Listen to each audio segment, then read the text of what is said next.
તો આજનો પહેલો પ્રશ્ન, તાજેતરમાં ફાઇનાન્શિયલ એક્શન ટાસ્ક ફોર્સ દ્વારા કયા દેશની સદસ્યતા સ્થગિત કરવામાં આવેલી છે? ચાલો ફટાફટ કોમેન્ટ બોક્સની અંદર યલગાર, ધબધબાટી, રમરમાટી, ચમચમાટી અને એની સાથે જ આપણે મહાદેવને યાદ કરી લઈએ. તો એક શ્રેલ શૃંગ સમ વિશાલ જટા ઝૂટ ચંદ્ર ભાલ ગંગ કી તરંગ માલ વિમલ નીર ગાજે. હે લોચન ત્રૈલાલ લાલ ચંદન की खोरी भाल कुमकुम सिंदूर गुलाल भ्रगुटी वर्षाजे. है मुंडन की कंठमाल वीसत हृदय खुशाल स्फटिक जाल रुद्रमाल हरदयाल राचे. है बम बम बम डमरू बाज नाद वेद स्वर सुसाज भोले महाराज याज तांडव नाचे. शंकर महाराज याज तांडव नाचे. ચાલો, જય સ્વામિનારાયણ. તો જવાબ આવશે, બધાને ખબર જ છે કે રશિયા આવશે. તો રશિયાએ હમણાં યુક્રેનની અંદર ધબધબાટી બોલાવી તો રશિયાને કહી દીધું કે ભાઈ એફએટીએફ જે છે ફાઇનાન્શિયલ એક્શન ટાસ્ક ફોર્સ, એની અંદર તમારી જે સદસ્યતા છે આને અમે શું કરીએ છીએ, સ્થગિત કરીએ છીએ. મતલબ કે પોઝ, કેન્સલ નથી કરી કે ભાઈ હવે તમે સભ્ય જ નથી, એવું નહીં. પણ અત્યારે તમે જ્યાં સુધી અમને બરોબર યોગ્ય માણસ નહીં લાગો ત્યાં સુધી તમને અમે પોઝ મોડની અંદર મૂકીએ છીએ, મતલબ સ્થગિત કરી દઈએ છીએ. બરાબર છે. એફએટીએફ ને બીજું આની ઉપર શું લાગે છે રશિયા ઉપર, તો કે રશિયા જે છે શસ્ત્રોનો વેપાર જે છે એની માહિતી આપતું નથી અને યુએન દ્વારા જે નક્કી કરેલા છે કરાર એ પ્રમાણે શસ્ત્રોનું ખરીદી વેચાણ એ કરતું નથી, નિયમોનો ભંગ કરે છે. બીજું શું છે રશિયામાં, તો કે રશિયા દ્વારા જે સાયબર પ્રવૃત્તિઓ થઈ રહી છે, મતલબ કે રશિયન હેકર્સ જે છે એમની ઉપર રશિયા ચાય કરીને જે એઝ અ દેશ, એઝ અ કન્ટ્રી કોઈ પ્રકારના નિયમો લાગુ કરતું નથી, એમને પકડવાની કામગીરી કરતું નથી. ઉલટું જે રશિયાના હેકર્સ છે એ બીજા દેશની વસ્તુઓ હેક કરે છે, બીજા દેશની માહિતી ચોરે છે અને બીજા દેશને નુકસાન પહોંચાડે છે. એમાં દેશ જે છે એમને સપોર્ટ કરે છે, આવું એફએટીએફનું માનવું છે. આ બે મુદ્દાઓના લીધે રશિયાની જે સદસ્યતા છે આને સ્થગિત કરવામાં આવી છે. આની સાથે બીજી બે ઘટનાઓ બની છે. બે દેશ છે એમને ગ્રે લિસ્ટમાં એડ કરવામાં આવ્યા છે, એફએટીએફના ગ્રે લિસ્ટમાં એડ કરવામાં આવ્યા છે. ખાસ યાદ રાખજો, દક્ષિણ આફ્રિકા અને નાઇજીરિયા. દક્ષિણ આફ્રિકા અને નાઇજીરિયા આ બે દેશ છે જેમને એફએટીએફની ગ્રે લિસ્ટમાં એડ કરવામાં આવ્યા છે અને બે દેશ છે જેમને એફએટીએફની ગ્રે લિસ્ટમાંથી હટાવી દેવામાં આવ્યા છે. તો એ કયા બે દેશ છે જેમને હટાવી દેવામાં આવ્યા છે? તો મોરોક્કો અને કંબોડિયા. આ બે દેશ છે, આ બંનેને હટાવી દેવામાં આવ્યા છે. એફએટીએફ શું છે? તો FATF financial action task force છે. કેટલા સભ્યોની છે? તો એફએટીએફ જે છે ટોટલ 39 સભ્યોનું એક સંગઠન છે જેની અંદર 39 સભ્ય દેશો અને 2 પ્રાદેશિક સંગઠનોનો સમાવેશ થાય છે. પ્રાદેશિક સંગઠનોની વાત કરીએ તો યુરોપિયન કમિશન અને ગલ્ફ કોર્પોરેશન, આ 2 પ્રાદેશિક સંગઠનો છે જે આની અંદર જોડાયેલા છે. એફએટીએફ દ્વારા કાર્ય શું કરવામાં આવી રહ્યું છે? તો એફએટીએફ આખા વિશ્વની અંદર જે કાંઈ પૈસાની હેરફેર થાય છે એની અંદર શું કોઈ દેશની અંદર આતંકવાદીઓને ઇઝીલી પૈસાની હેરફેર કરવામાં મદદરૂપ થાય છે કોઈ દેશ? આ જોવે છે અને એમને એવું લાગે કે હા, આ દેશની અંદર જે પૈસાની હેરફેર થાય છે એની અંદર આતંકવાદીની પ્રવૃત્તિઓ પણ થાય છે અને આતંકવાદીઓને ઇઝી પડે એવા દેશના કાયદા છે, તો એ દેશને ગ્રે લિસ્ટમાં એફએટીએફ મૂકે છે. એનાથી એ દેશને નુકસાન શું થાય છે? તો એ દેશને પછી રોકાણ મળતું નથી, વિશ્વ કક્ષાનું રોકાણ મળતું નથી, બીજા કોઈ દેશ એમાં રોકાણ કરતા નથી. એ દેશને વર્લ્ડ બેંક છે, આઈએમએફ છે, આવી સંસ્થાઓ ઇઝીલી લોન પણ આપતી નથી. મતલબ કે એ દેશની આર્થિક પરિસ્થિતિ ધીમે ધીમે ખરાબ થતી જાય છે, રોકાણ પણ નથી આવતું અને લોન પણ નથી મળતી આ ગ્રે લિસ્ટમાં મૂકવાના કારણે. મની લોન્ડરિંગ અને ટેરર ફંડિંગ જેવા મુદ્દાઓ ઉપર આ નજર રાખે છે. વર્ષમાં 3 વખત આની બેઠક ભરાય છે. ભારત 2010ની અંદર એફએટીએફનું સભ્ય બનેલું. એફએટીએફના અધ્યક્ષ કોણ છે? તો રાજા કુમાર છે. નામ સાંભળીને તમને એવું લાગશે કે રાજા કુમાર જે છે એ ભારતીય છે, પણ ના, આ સિંગાપોરના છે. રાજા કુમાર ક્યાંના છે? સિંગાપોરના. બરોબર. આમનું ઓરિજિનલ નામ ટી રાજા કુમાર છે. ટી રાજા કુમાર છે. સિંગાપુર પોલીસ સાથે આમનો સંબંધ છે. સિંગાપુર પોલીસના હેડ રહી ચૂકેલા છે અને અન્ય ઘણા બધા પદ ઉપર સિંગાપુરમાં રહી ચૂકેલા છે. મુખ્ય મથક ક્યાં આવેલું છે એફએટીએફનું? તો પેરિસની અંદર આવેલું છે. બરોબર. એફએટીએફનું મુખ્ય મથક પેરિસની અંદર આવ્યું છે. આઈ હોપ સો મુદ્દો ક્લિયર છે. ચાલો, એની પછીનો બીજો મુદ્દો, તાજેતરમાં કયા રાજ્યના મેન હોલ્સને સાફ કરવા માટે મોટા પાયે રોબોટિક્સ ટેકનોલોજીનો ઉપયોગ કરનારું પ્રથમ રાજ્ય બન્યું છે? તો કયું રાજ્ય જે છે એ મોટા પાયે, મેન હોલ કોને કહેવાય? તો આપણે રોડ ઉપર જતા હોય અને ત્યાં આપણને ગટરના જે ઢાંકણા દેખાય, બસ એને મેન હોલ કહેવાય. તો એ ગટરના ઢાંકણા ઊંચા કરીને અત્યારે આપણે માણસો જે છે એની સફાઈ કરે છે, પરંતુ હવે માણસો નહીં પણ મશીન સફાઈ કરશે.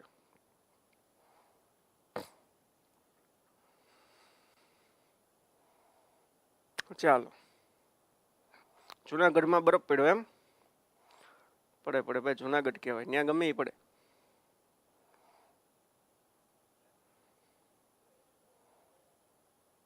ચાલો, તો શું જવાબ આવશે? મોટા ભાગના વિદ્યાર્થીઓનું કહેવું છે કે સરજી કેરળ જવાબ આવશે. ચાલો, તો તમારી ઈચ્છાને માન આપીને આપણે જવાબ રાખીએ છીએ કેરળ. ચાલો, તો કેરળના વોટર ઓથોરિટી દ્વારા, કોના દ્વારા? કેરળ વોટર ઓથોરિટી દ્વારા ગુરુવાયુર જે છે એ કેરળનું મંદિર નગર છે, મતલબ કે મંદિરોનું શહેર છે ગુરુવાયુર. બરાબર, આપણા ગુજરાતની અંદર મંદિરોનું શહેર કયું છે? તો કે શેત્રુંજય છે. ભારત ખાતે મંદિરોનું શહેર કયું છે? તો ભુવનેશ્વર જે છે એ મંદિરોના શહેર તરીકે ઓળખાય છે. કાશી પણ મંદિરોના શહેર તરીકે ઓળખાય છે. તો આ ગુરુવાયુર જે છે એ સાઉથની અંદર મંદિરોના શહેર તરીકે ઓળખવામાં આવે છે. આની અંદર રોબોટિક્સ સ્ક્વેન્જર બંડીકૂટ લોન્ચ કરવામાં આવ્યું છે.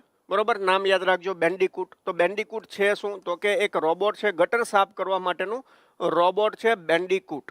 ક્લિયર છે? આ સાથે કેરળ જે છે એ મેન હોલ્સને સાફ કરવા માટે મોટા પાયે રોબોટિક્સ ટેકનોલોજીનો ઉપયોગ કરનાર ભારતનું પ્રથમ રાજ્ય બન્યું. ઘણા બધા રાજ્યો આ બેન્ડીકૂટનો ઉપયોગ કરે છે. બરોબર, ઘણા કેન્દ્ર શાસિત પ્રદેશ પણ યુઝ કરે છે, પણ એ સીમિત યુઝ કરે છે કે ખાલી ફોર્માલિટી માટે, કે ભાઈ અમારી એક મ્યુનિસિપાલિટીમાંનો યુઝ થાય છે અથવા તો કોઈ એક સિટીની અંદર યુઝ થાય છે, આવી રીતે 1 કે 2 મશીન છે અમારી પાસે. પણ મોટા પાયે, બરોબર, મોટા પાયે યુઝ કરનારું કેરળ પ્રથમ રાજ્ય બનેલું છે. હવે બેન્ડીકૂટ વિશે વાત કરીએ તો એ વોટરપ્રૂફ છે. HD વિઝન કેમેરા એની અંદર લાગેલા છે. વોટરપ્રૂફ તો હોવું જોઈએ કારણ કે ગટરમાં ઉતારવાનું છે. HD કેમેરા લાગ્યા છે તો ગટરની અંદર બધું જોવા માટે. એની પછી ગટરની અંદર બહુ ખતરનાક ગેસ ઉત્પન્ન થાય, મોટાભાગે મિથેન ગેસ જે છે આવી બધી જગ્યાએ ઉત્પન્ન થતો. એની સિવાયના ઘણા બધા ઝેરી ગેસ છે એ ગટરની અંદર ઉત્પન્ન થતા હોય. તો આ હાનિકારક વાયુઓ છે એને શોધવા માટે આની અંદર સેન્સર પણ છે. કઈ કંપની દ્વારા આને વિકસાવવામાં આવી રહ્યું છે? તો ઝેન રોબોટિક્સ દ્વારા આને વિકસાવવામાં આવી રહ્યું છે. અને આ રોબોટને વિકસાવવા માટે જ ઝેન રોબોટિક્સને એવોર્ડ મળેલો છે. કયો એવોર્ડ મળ્યો છે? તો કે કેરળ પ્રાઇડ એવોર્ડ. કયો એવોર્ડ મળ્યો છે? કેરળ પ્રાઇડ એવોર્ડ જે છે એ ઝેન રોબોટિક્સને મળેલો છે. એની સિવાય આપણે વાત કરીએ તો ભારતમાં હાલમાં 17 રાજ્ય અને 3 કેન્દ્ર શાસિત પ્રદેશ જે છે એની અંદર આ પ્રકારના બેન્ડીકૂટ રોબોટ્સ જે છે એ તૈનાત કરવામાં આવ્યા છે. પણ ખાલી સાંકેતિક છે, 1 કે 2 સિટી પૂરતા છે, પરંતુ મોટા પાયે ચાલુ કરવાવાળું કેરળ રાજ્ય પ્રથમ રાજ્ય છે. બરાબર છે? ચાલો, આઈ હોપ સો આ આખો મુદ્દો તમારા માટે ક્લિયર થઈ ગયો હશે. તાજેતરમાં સમાચારમાં રહેલ agriculture and process food product export development authority અપેડાની સ્થાપના કયા વર્ષમાં કરવામાં આવેલી હતી?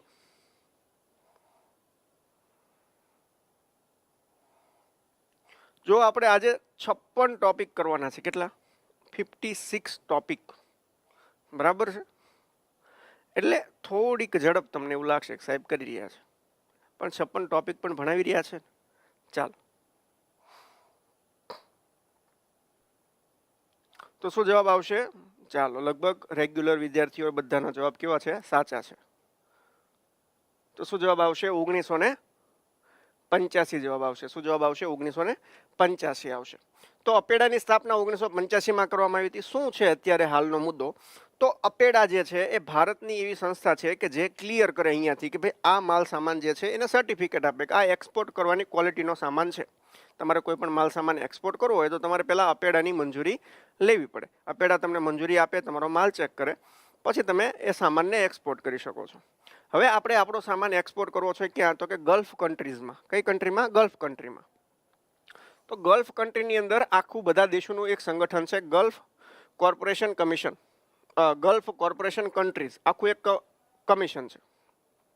આ જે કોર્પોરેશન છે આ કોર્પોરેશન સાથે અપેડાએ કરાર કર્યા છે કે આ જે ગલ્ફ કન્ટ્રીઝ છે એની અંદર સૌથી મોટું જો કોઈ માર્કેટ હોય, આપણે કેમ અહીંયા આખી એક ચેન છે, બરોબર, ડી માર્ટની એક બહુ મોટી ચેન છે, બરોબર, પછી રિલાયન્સ માર્ટની બહુ મોટી ચેન છે, બરોબર, પેલા બિગ બજારની પણ એક બહુ મોટી ચેન હતી. એવી રીતે ગલ્ફ કન્ટ્રીઝની અંદર એક બહુ મોટી ચેન છે લુલુ માર્કેટ. કેવું માર્કેટ? Lulu hyper market. તો આપણે આપણો સામાન, બરોબર, હવે ગલ્ફ કન્ટ્રીઝની અંદર વેચવો છે તો કોઈક મોટું માર્કેટ શોધવું જોઈએ કે જ્યાં આપણે આપણો સામાન ઠાલવી શકીએ. તો લુલુ માર્કેટ છે, બહુ મોટું માર્કેટ છે. આ માર્કેટની બહુ મોટી ચેન છે. બધી જ ગલ્ફ કન્ટ્રીની અંદર આ લુલુ માર્કેટના, લુલુ હાઇપર માર્કેટના સ્ટોર આવેલા છે. તો એની અંદર આપણે હવે બાજરી વેચવાની છે. શું વેચવાનું છે? બાજરી.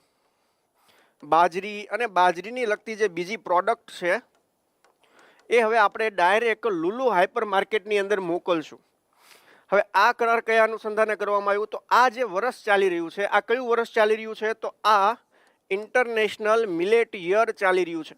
ઇન્ટરનેશનલ મિલેટ યર વર્ષ 2023ને કેવું વર્ષ કહેવામાં આવ્યું છે? તો વર્ષ 2023ને ઇન્ટરનેશનલ મિલેટ યર જાહેર કરવામાં આવ્યું છે, જેની અંદર આને જાહેર કરાવવામાં ભારતનો સૌથી મોટો હાથ છે. ભારતની ઈચ્છા છે કે આ વર્ષને મિલેટ યર જાહેર કરવામાં આવે. તો હવે લુલુ માર્કેટની અંદર આપણો બાજરો મળતો થઈ જશે. બરોબર. હા, મિલેટને ગુજરાતીમાં અથવા તો સંસ્કૃતમાં શ્રી અન્ન પણ કહેવાય. શ્રી અન્ન, શ્રી અન્ન એટલે મિલેટ. તો મિલેટની જગ્યાએ ક્યાંય તમને શ્રી અન્ન શબ્દ દેખાય તો એ ટીક કરી નાખજો. ક્લિયર છે? ચાલો. તો અપેડા અને જીસીસી વચ્ચે MOU કરવામાં આવ્યા છે. શું કામ? તો કે લુલુ માર્કેટની અંદર આપણે શું કરવાનું છે? આપણો બાજરો મોકલવાનો છે. બરોબર. તો અપેડા લુલુ ગ્રુપ સાથે મળીને બાજરીના ઉત્પાદનો જે છે એ મૂલ્યવર્ધિત ઉત્પાદનો અને બાજરીના ઉત્પાદનો મતલબ વેલ્યુ એડેડ ઉત્પાદનો, તો આ લુલુ ગ્રુપને મોકલશે. લુલુ ગ્રુપની બ્રાન્ચ કયા કયા દેશમાં છે? Bahrain, Kuwait, Oman, Qatar, Saudi Arabia અને સંયુક્ત આરબ અમીરાતની અંદર આ શોપિંગ મોલનું સંચાલન કરે છે. આ MOU મુજબ લુલુ ગ્રુપ બાજરી ઉત્પાદનો માટે પ્રમોશનલ પ્રવૃત્તિઓ સરળ બનાવશે. મતલબ આપણે પ્રમોશન પણ કરી શકશું લુલુ ગ્રુપની અંદર અને આપણો સામાન પણ વેચી શકશું. અને આના માટે નમૂના મોકલવા માટેની સુવિધાઓ પણ લુલુ ગ્રુપ આપણને આપશે. તો લુલુ ગ્રુપ યાદ રાખવાનું છે, જીસીસી યાદ રાખવાનું છે અને અપેડા યાદ રાખવાનું છે. હવે પ્રોબ્લેમ ક્યાં આવે છે કે તમને એવું એક્ઝામની અંદર પૂછી લે કે ભાઈ અપેડા જે છે એ કયા મંત્રાલય અંતર્ગત આવે?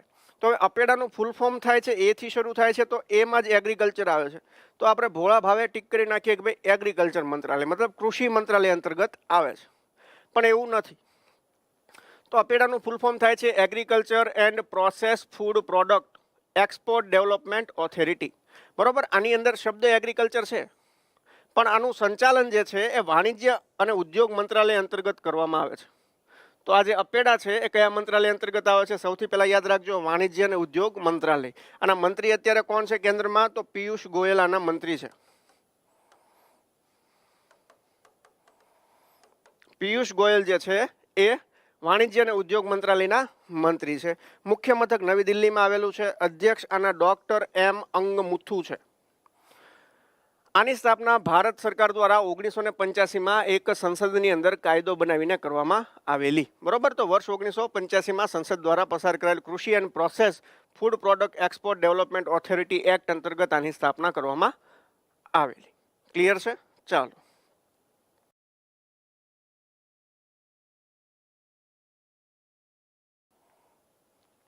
તાજેતરમાં ખાલી જગ્યા દ્વારા ડાયરેક્ટર જનરલ ક્વોલિટી એશ્યોરન્સ તરીકેનો કાર્યભાર કોને સંભાળ્યો છે?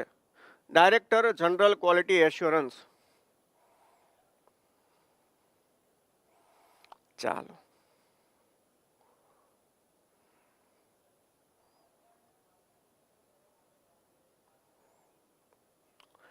બધાને યાદ હશે, ડેઈલી રેગ્યુલર લેક્ચરમાં જેટલા પણ વિદ્યાર્થીઓ છે બધાને યાદ હશે જ કે કોનો સમાવેશ કરવામાં આવ્યો છે.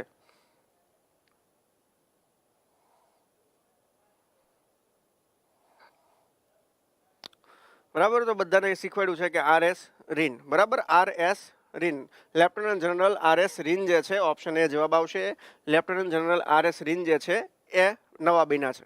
તો લેફ્ટનન્ટ જનરલ RS રીન દ્વારા ડાયરેક્ટર જનરલ ક્વોલિટી એશ્યોરન્સ તરીકેનો કાર્યભાર સંભાળવામાં આવ્યો છે. આપણે આમનું નામ યાદ રાખવા માટેના શોર્ટકટ પણ ડેઈલી લેક્ચરમાં કીધા હતા. બરાબર છે?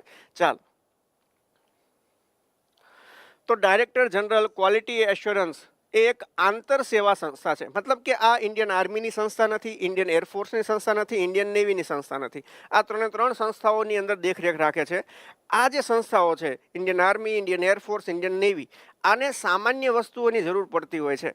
તો જે વસ્તુઓ આ જે સંસ્થાઓ દ્વારા ખરીદવામાં આવે એની ક્વોલિટીનું ગેરંટી કોણ લેશે? તો એની ક્વોલિટીની ગેરંટી આજે ડાયરેક્ટર જનરલ ક્વોલિટી એશ્યોરન્સ છે એ સંસ્થા દ્વારા લેવામાં આવશે. એ ક્વોલિટી ચેક કરી અને પછી એ વસ્તુઓ જે તે સંસ્થાને આપવામાં આવશે. તો એના આ ડાયરેક્ટર જનરલ બન્યા છે. તો એ રીતે આપણે મહત્વના છે. આ જે ડાયરેક્ટર જનરલ ક્વોલિટી એશ્યોરન્સ છે એ સંરક્ષણ ઉત્પાદન વિભાગ, સંરક્ષણ મંત્રાલય અંતર્ગત કાર્ય કરે છે, નહીં કે આર્મી, એરફોર્સ કે નેવી અંતર્ગત. ડાયરેક્ટ સંરક્ષણ મંત્રાલય અંતર્ગત આ કાર્ય કરે છે. આ જે ત્રણેય સંસ્થાઓ છે એની સામાન્ય ઉપયોગની જે વસ્તુઓ હોય, બરોબર, એની ગુણવત્તાની ખાતરી માટે આ જે પદ છે એ જવાબદાર છે, એટલે મહત્વનું છે. સંરક્ષણ મંત્રાલયના મંત્રી હાલમાં કોણ છે? તો આપણા મંત્રી કોણ છે? તો રાજનાથ સિંહ છે. રાજનાથ સિંહ જે છે એ સંરક્ષણ મંત્રાલયના મંત્રી છે. ચાલો, એની સાથે મને જણાવી દો, આર્મી ચીફ કોણ છે? એરફોર્સ ચીફ કોણ છે? અને નેવીના ચીફ કોણ છે? આગળના મુદ્દાની અંદર આપણે વાઇસ ચીફ ત્રણેયના કરશું, અત્યારે ખાલી ચીફ ચીફ કહી દો હાલો. અને સીડીએસ કોણ છે? સીડીએસ કોણ છે? બરાબર, તો સીડીએસ આપણા કોણ છે? તો અનિલ ચૌહાણ છે. અનિલ ચૌહાણ જે છે એ સીડીએસ છે. આપણા આર્મી ચીફ કોણ છે? તો કે મનોજ પાંડે. મનોજ પાંડે આપણા આર્મી ચીફ છે. એરફોર્સ ચીફ કોણ છે? તો કે વિવેક રામ ચૌધરી. અને નેવીના ચીફ કોણ છે? તો કે રાધાકૃષ્ણ હરિકુમાર. આર હરિ કુમાર જે છે એ આપણા નેવીના ચીફ છે. ક્લિયર છે? ચાલો,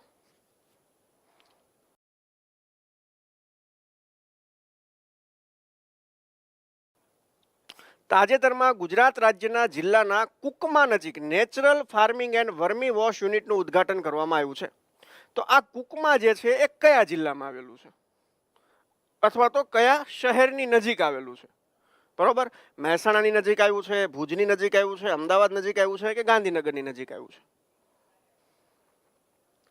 ચાલો, જેટલા વિદ્યાર્થીઓને હજી લાઈક કરવાની બાકી હોય એ ફટાફટ લાઈક કરી દેજો, કારણ કે લાઈક કરવામાં તમારું કશું પણ નહીં જાય.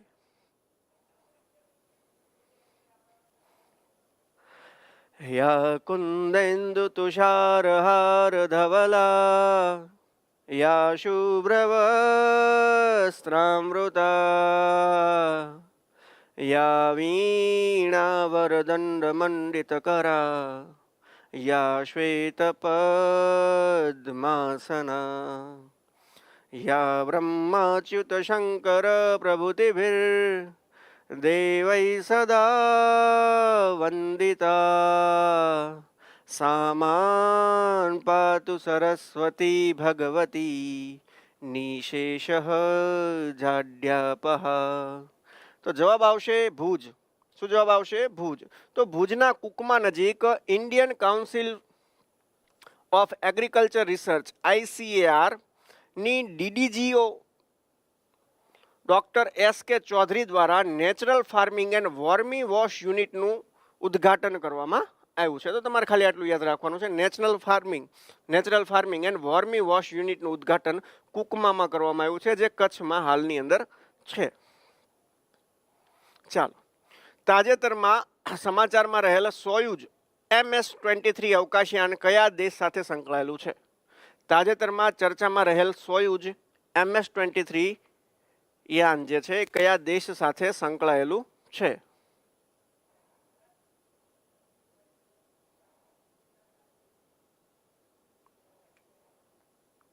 હા, લાઈવ છે ચૌહાણ જીગર. આપણી ભાષામાં કહીએ તો ઢોકળા કરતા વધારે લાઈવ છે.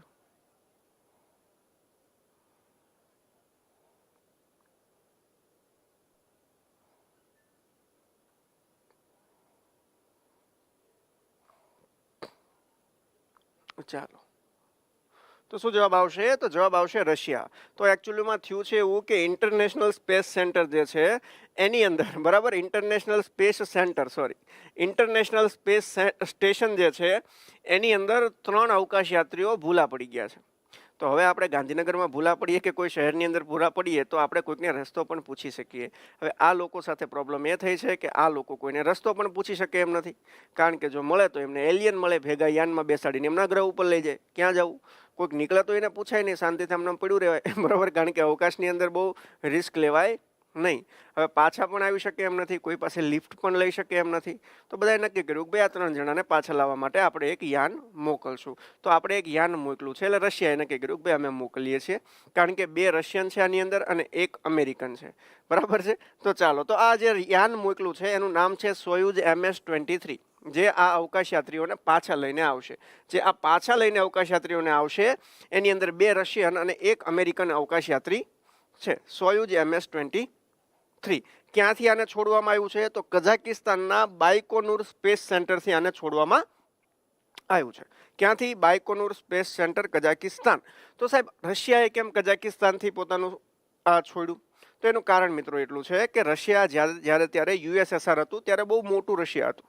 આ કઝાકિસ્તાન, તજાકિસ્તાન, કિર્ગિસ્તાન આ બધા દેશ રશિયાની અંદર રશિયાનો એક ભાગ હતા. પછી રશિયા તૂટી ગયું તો આ કઝાકિસ્તાન અલગ દેશ બની ગયો. પણ જે તે સમયે રશિયાએ પોતાનું જે સ્પેસ સેન્ટર છે આપણું જેમ શ્રીહરિકોટામાં છે એવી રીતે અહીંયા બેકાનુરમાં સ્થાપિત કરેલું, કારણ કે એ ઇક્વેટરથી વધારે નજીક હતું.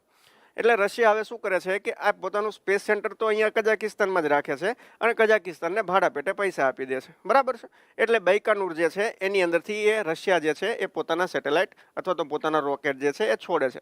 આપણો જે પહેલો સેટેલાઇટ રશિયાએ છોડી આપેલો એનું નામ હતું આર્યભટ્ટ. એ આર્યભટ્ટ પણ આ બૈકાનુર સ્પેસ સેન્ટરથી રશિયાએ છોડી આપેલો, આ યાદ રાખજો, બરાબર છે. ચાલો હવે ઇન્ટરનેશનલ સ્પેસ સ્ટેશન વિશે વાત કરીએ તો આ કોઈ એક દેશની માલિકીનું નથી. આ આખા વિશ્વના બધા જ દેશોની માટેનું છે. આનું બાંધકામ 1998 થી 2011 વચ્ચે કરવામાં આવેલું. 1998 થી આને કાર્યરત કરી દેવામાં આવેલું. આ કોઈ એક રાષ્ટ્રની માલિકીનું છે નહીં, બરોબર. 2022 સુધીમાં 20 દેશના 258 વ્યક્તિઓએ આ જે સ્પેસ સ્ટેશન છે એનો લાભ લીધેલો અને પોતાના અવકાશયાત્રીઓને ત્યાં મોકલેલા અને ત્યાંના જે અમુક રિસર્ચ કરવાના હોય અથવા અનુભવો લેવાના હોય એ લેવા માટે મોકલેલા. ટોટલ 258 વ્યક્તિઓ આની અત્યાર સુધીમાં મુલાકાત લઈ ચૂકેલા છે. તાજેતરમાં 26 ફેબ્રુઆરી 2023ના રોજ અમદાવાદ જિલ્લાના ખાલી જગ્યામાં સ્થાપના દિવસની ઉજવણી કરવામાં આવેલી. તો તાજેતરમાં અમદાવાદ જિલ્લાના કેટલામાં સ્થાપના દિવસની ઉજવણી કરવામાં આવેલી છે?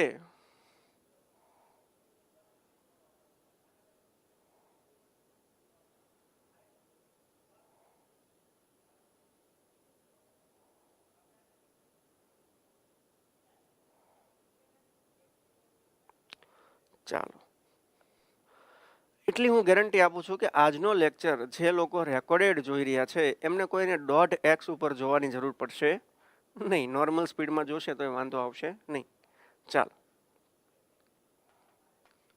તો આનું મેં સૂત્ર આપેલું 6 દુને 12, બરોબર. 6 દુને 12, બરોબર. એટલે કેટલામો સ્થાપના દિવસ છે અમદાવાદનો? તો અમદાવાદનો 612મો સ્થાપના દિવસ છે. જવાબ આવશે બી, 612. શું કેવી રીતે યાદ રાખવાનું છે? 6 દુ 12 આવી રીતે યાદ રાખી લેવાનું છે. તો તાજેતરમાં 26મી ફેબ્રુઆરી 2023ના રોજ અમદાવાદ જિલ્લાનો મતલબ અમદાવાદ શહેરનો 612મો સ્થાપના દિવસ છે એની ઉજવણી કરવામાં આવેલી. કોના દ્વારા કરવામાં આવી? તો ત્યાંના મેયર છે કિરીટ પરમાર, અમદાવાદના મેયર છે, એમના દ્વારા માણેક બુર્જ કે જ્યાં સૌ પ્રથમ વખત અહમદ શાહે ઈંટો મૂકી અને પછી અમદાવાદની સ્થાપના કરેલી એ માણેક બુર્જ જે છે એ માણેક બુર્જ ખાતે ધજા ચડાવી પૂજા અર્ચના કરી અને અમદાવાદના 612માં બર્થડેની ઉજવણી કરવામાં આવી. એટલે નથી રેકોર્ડેડ એસ કે ભાભોર, નથી રેકોર્ડેડ લેક્ચર નથી. આ લાઈવ લેક્ચર છે, ગરમા ગરમ લાઈવ લેક્ચર છે. પ્રિયંકા પ્રજાપતિ રેકોર્ડેડ નથી. બીબી પંચાલ રેકોર્ડેડ નથી. આ લાઈવ લેક્ચર છે. ચાલો, 26 ફેબ્રુઆરી 1411ના રોજ અહમદ શાહ બાદશાહે માણેક બુર્જ ખાતે શહેરનો પાયો નાખ્યો હતો અને એમાં એમને એવું કીધું હતું કે ભાઈ 4 અહેમદ એવા ગોતીને લાવો કે જે 4 અહેમદ જે છે 4 અહેમદ જે છે હા લાઈવ ઢોકળા કરતા પણ વધારે લાઈવ છે ધવલ, બરાબર છે. તો 4 એવા અહેમદ ગોતીને લાવો જેને જીવનની અંદર એક પણ નમાજ જતી ન કરી હોય, મતલબ 5 નમાજ આખી જિંદગીમાં એમને પઢેલી હોવી જોઈએ. એવા 4 અહેમદ ભેગા કરીને એમનાથી આ જે શહેર છે એની સ્થાપના કરો. એમાં પોતે એક અહમદ શાહ હતા, પછી એના ગુરુ જે હતા અહમદ ખટુ ગંજબક્ષ, બરોબર. અહેમદ શાહના ગુરુ હતા અહમદ ખટુ ગંજબક્ષ, જેનો સરખેજની અંદર રોજો આવેલો છે, બરોબર. એ બીજા હતા. ત્રીજા હતા પાટણના કાજી, એમનું નામ પણ અહેમદ હતું, અને ચોથા એક બીજા અહેમદ હતા. 4 અહેમદે ભેગા મળી અને જે માણેક બુરજ છે અમદાવાદ ખાતે આવેલો, એલિસ બ્રિજની બાજુમાં આવેલો છે આ માણેક બુરજ, ત્યાં અમદાવાદની સ્થાપના કરેલી. માણેકનાથ બાવાના વંશજ, બરોબર. ત્યાં માણેક માણેક બુરજ છે ત્યાં માણેકનાથ બાવા કરીને એક આધ્યાત્મિક સંત થઈ ગયા. એમના જે વંશજો છે એ પરિવારના 13મા મહંત ચંદનનાથજી પણ આની અંદર ઉપસ્થિત રહે હતા. અમદાવાદની વાત કરીએ તો સૌથી મોટું ભારતનું કેટલામું શહેર છે? તો ગુજરાતનું તો સૌથી મોટું છે જ, આપણે જાણીએ છીએ. ભારતનું 7મા નંબરનું સૌથી મોટું શહેર છે અમદાવાદ. બીજું તમને એવું પૂછે કે વર્લ્ડ હેરિટેજ સિટીનો દરજ્જો અમદાવાદની અંદર ક્યારે આપવામાં આવેલો? તો વર્લ્ડ હેરિટેજ સિટીનો દરજ્જો ક્યારે આપવામાં આવ્યો? તો 2017ની અંદર આપવામાં આવેલો. અને જ્યારે 2017ની અંદર વર્લ્ડ હેરિટેજ સિટીનો દરજ્જો અમદાવાદને આપવામાં આવેલો ત્યારે આ ભારતનું પ્રથમ શહેર બનેલું કે જેને વર્લ્ડ હેરિટેજ સિટીનો દરજ્જો મળ્યો હોય એવું આપણું અમદાવાદ છે. ક્લિયર છે? ચાલો, અમદાવાદનું અગાઉ નામ શું હતું? તો કે અગાઉ આશાવલ નામ હતું અને કર્ણાવતી પણ નામ અમદાવાદનું રહી ચૂક્યું છે. અમદાવાદમાં વારંવાર બે વાવ પૂછાય છે, એક તો દાદા હરીની વાવ અને અમૃત વર્ષિણી વાવ. આ બે વાવ વારંવાર એક્ઝામમાં પૂછાય છે, અમદાવાદની અંદર આવેલી છે, આ યાદ રાખી લેજો. બાકી અમદાવાદ તો એવડો મોટો જિલ્લો છે કે 1-1.5 કલાક તો ખાલી અમદાવાદ જિલ્લાને દેવી પડે. બરાબર છે? ચાલો, તાજેતરમાં સમાચારમાં રહેલ યુનાઇટેડ નેશન્સ જનરલ એસેમ્બલીનું મુખ્ય મથક કયા શહેરમાં આવેલું છે? યુનાઇટેડ નેશન્સ જનરલ એસેમ્બલીનું મુખ્ય મથક કયા શહેરમાં આવેલું છે? આજે બધા કેમ વાતો કરે છે? તો કરે ભાઈ, એમની ઈચ્છા છે, વાતો કરવાની ઈચ્છા છે.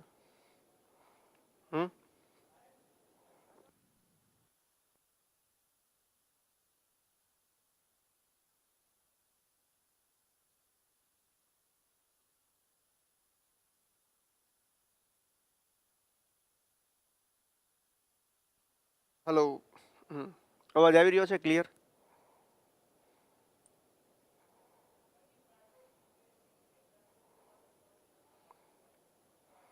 ચાલો, તો શું જવાબ આવી રહ્યો છે આની અંદર? તો મોટા ભાગના ન્યુયોર્ક કહે છે. તો ન્યુયોર્ક આવશે. હા, તો ન્યુયોર્ક જ આવશે. યુએનજીનું મુખ્ય મથક ક્યાં છે? તો ન્યુયોર્કમાં. તો તાજેતરમાં આ પણ રશિયાનો મુદ્દો છે. તો રશિયાએ યુક્રેન ઉપર આક્રમણ કર્યું છે. બધા કહે છે કે ભાઈ પાછા વળો, આક્રમણ શું કરો? બંધ કરો આ યુદ્ધને, હવે આપણે આરામ દઈએ. તો આ માટે એક વીટો કરો, આ માટે એક સત્ર બોલાવવામાં આવ્યું ને એની અંદર રશિયા યુક્રેનના યુદ્ધનો અંત લાવવા માટે એક ઠરાવ પસાર કરવામાં આવ્યો. બરાબર? તો ઠરાવ પસાર કર્યો, ઠરાવની અંદર વોટિંગ થયું.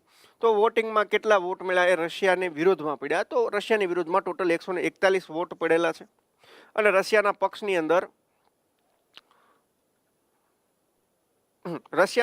અંદર 7 વોટ પડેલા છે. જ્યારે 32 દેશ છે, ભારત સહિતના 32 દેશ એવા છે કે જેમને વોટિંગની અંદર ભાગ લીધો નથી. એમને કીધું કે ભાઈ એને બંધ કરે તો એમને કાંઈ ફેર પડતો નથી, ચાલુ રાખે તો એમને કાંઈ ફેર પડતો નથી, તો અમને આમાં રસ છે નહીં, વોટિંગમાં અમને રસ નથી. તમારું છે, તમે કૂટે રાખો. આવા 32 દેશ હતા જેને એવું કીધું કે ભાઈ અમને રસ છે નહીં. ભારત પણ એની અંદરનું એક દેશ હતું.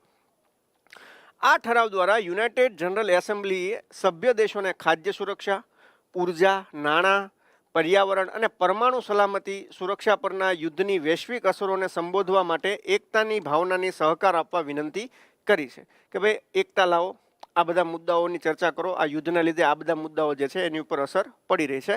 બરોબર? ચાલો,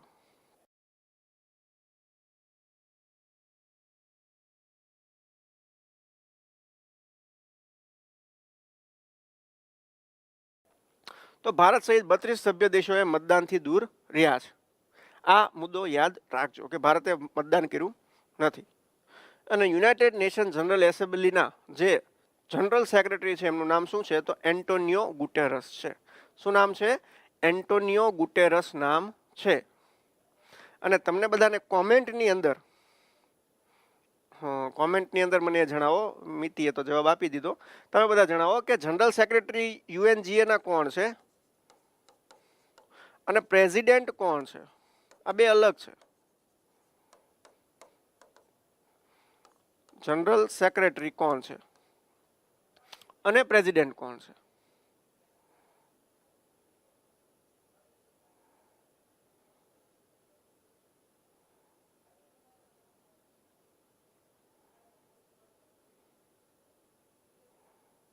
બરાબર? તો કસાબા કોરોશી જે છે એ પ્રેસિડેન્ટ છે. કસાબા કોરોસી જે છે એ પ્રેસિડેન્ટ છે અને જનરલ સેક્રેટરી છે એન્ટોનિયો ગુટેરસ છે. કેવોરસ ગુટેરસ, બરાબર. ચાલો, સર્જિયો રામોસ જે છે એ સ્પેનનો ખેલાડી છે. ભુરોઈ કહે છે કે બી આવે, સ્પેન આવે. તો શું છે તો કે સર્જિયો રામોસ જે છે એ સ્પેનનો ખેલાડી છે. એને નિવૃત્તિ લઈ લીધી છે, આંતરરાષ્ટ્રીય ફૂટબોલમાંથી નિવૃત્તિ લઈ લીધી છે, બરોબર. હાલમાં તાજેતરમાં ફીફા દ્વારા શ્રેષ્ઠ પ્લેયરનો એવોર્ડ આપવામાં આવ્યો. ખબર કોને આપવામાં આવ્યો છે? મેસીને આપવામાં આવ્યો છે. યાદ રાખજો, મેસીને ફીફા દ્વારા હાલમાં શ્રેષ્ઠ પ્લેયરનો એવોર્ડ આપવામાં આવ્યો છે. આ પણ ફૂટબોલ સાથે જોડાયેલા છે.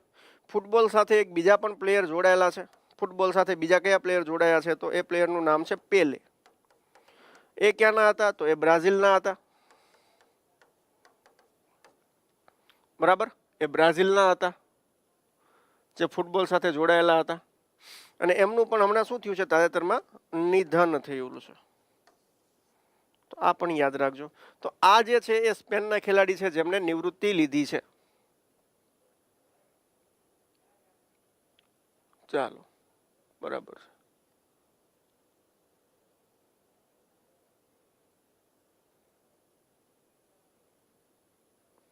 ચાલો,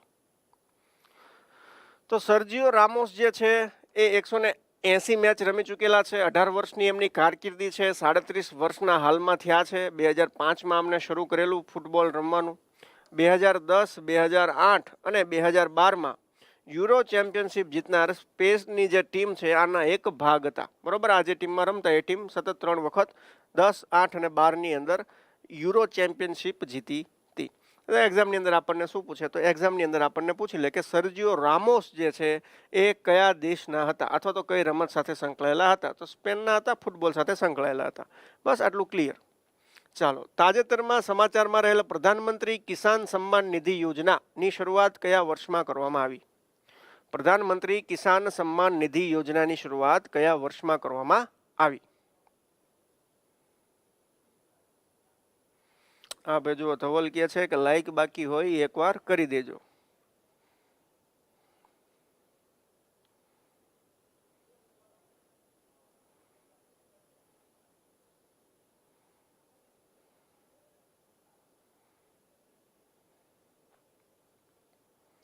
ઘણા વિદ્યાર્થીઓને એવો પ્રશ્ન છે, સર થોડું ઘણું જીકે ભેગા દેતા જાઓ. 56 ટોપિકનું જીકે આપીશ તો ભાઈ વિડીયો 6 કલાકનો થઈ જશે. આપણે ધરાઈને જીકે આપીએ છીએ પણ ડેઈલી લેક્ચરમાં.